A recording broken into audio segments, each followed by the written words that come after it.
Hi everyone! Kamusta kayong lahat? Huwag niyo pala akong kalimutan i-follow at lagi niyo pong panoorin ng mga aking mga video. Ngayon, gagawa tayo ng beef stir fry with vegetable. Tara, samahan niyo ako. Ating mga sangkap, meron pa ako ditong beef. Yung beef, pinagpakuluan ko na yan sa pressure cooker. Malambot na yan. Tapos, meron tayong loya, bawang, sibuyas at saka sili. Meron din tayong bell pepper na red, bell pepper na green, meron tayong potato at saka carrots.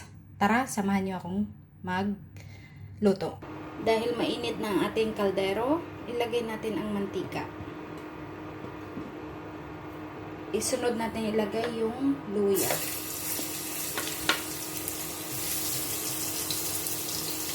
Para malasahan natin yung amoy. Dahil nagbo-brown na siya, isunod natin ang bawang. Nagbo-brown na rin ang bawang, isunod na natin ang sibuyas.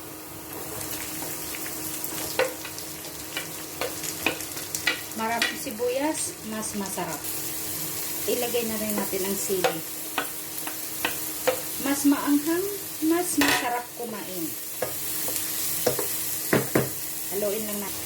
Takloban natin para maluto yung sibuyas. Tignan na natin kung luto na yung sibuyas. Okay na siya. Ilagay na natin yung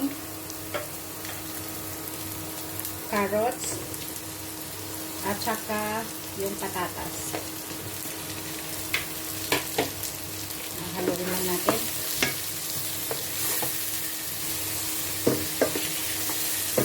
Tapos tatakloban natin. Antayin natin hanggang titignan na natin. Huwag masyadong overcook.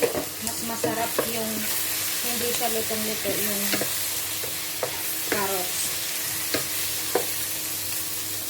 Tapos titimplahan na natin. Maglagay tayo ng asin, konti lang. Paminta.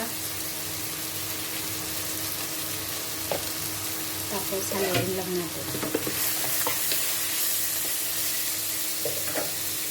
Ilagay na natin yung karne. Haluin lang natin.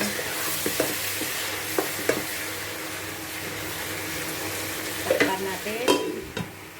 Tignan na natin. Okay na siya. Lagyan natin ng oyster sauce. Lagyan din natin ng toyo. Gamit tayo ng dato toyo.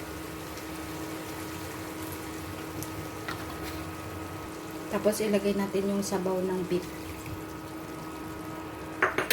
Hahaluin lang natin.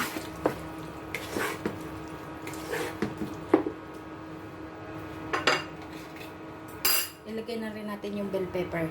Yung green at red.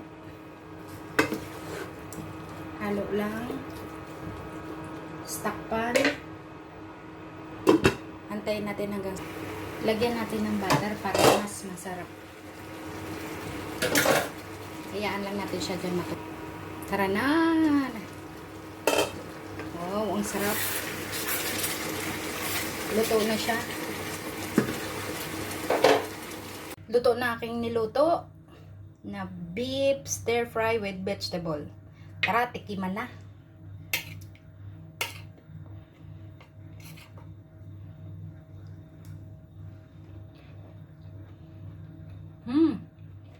Ang sarap siya. Tama lang yung lasa.